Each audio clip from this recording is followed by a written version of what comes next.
General George S. Patton Jr.'s legacy continues to live on throughout history. He was a man who believed in leading by example. One example was when he joined his men fighting. He did not care about the bureaucracy that came with him fighting or from the public from what he would say. General Patton did and said what he needed to be able to get the job done. Few people have been able to do what Patton has done, like putting himself on the line for the good of his country.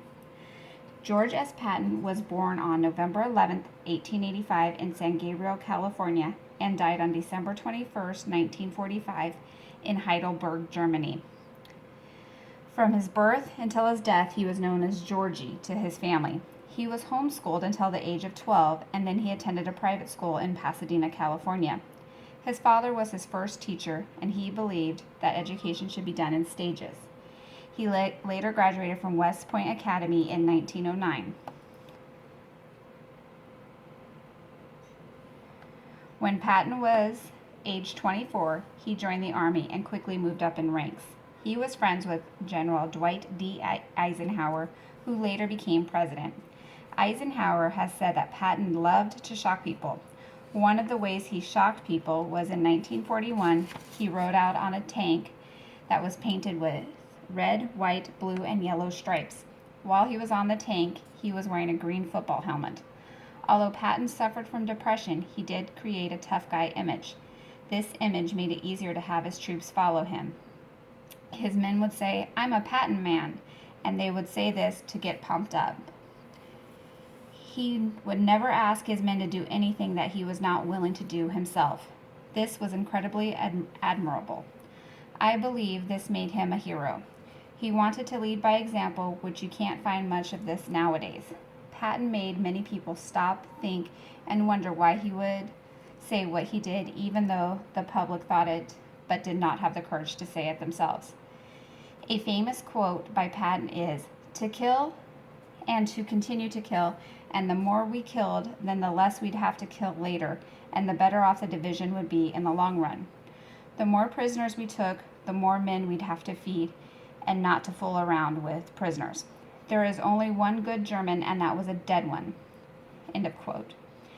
If he had said that in today's world, it would not have been tolerated by any means. I really like the fact that he was just so matter of fact and did not seem to have a filter. I feel that he helped to inspire so many troops. He kept them going when they did not have to. He could have said nothing and stayed back while his men went to fight, but he was a true hero and knew what had to be done. The reason I ended up choosing Patton was the fact of a story that one of my patients told me. My patient was a Patton man, and he said that one time him and his troops were under fire and they were hiding on a hill. Patton rode up in his Jeep to ask what they were doing and then proceeded to walk down the hill towards the enemy. He just walked out there under fire and had no worries on his face. And then his men got up and started fighting.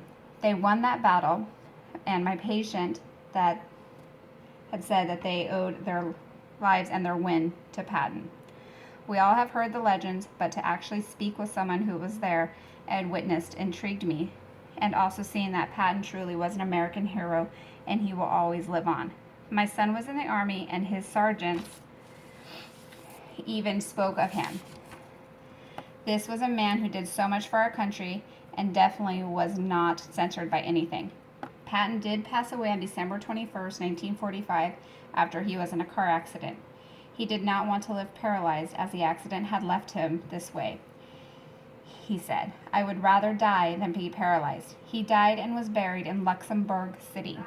Patton was able to show our country what you can do when you put your mind to something and have the courage to not back down.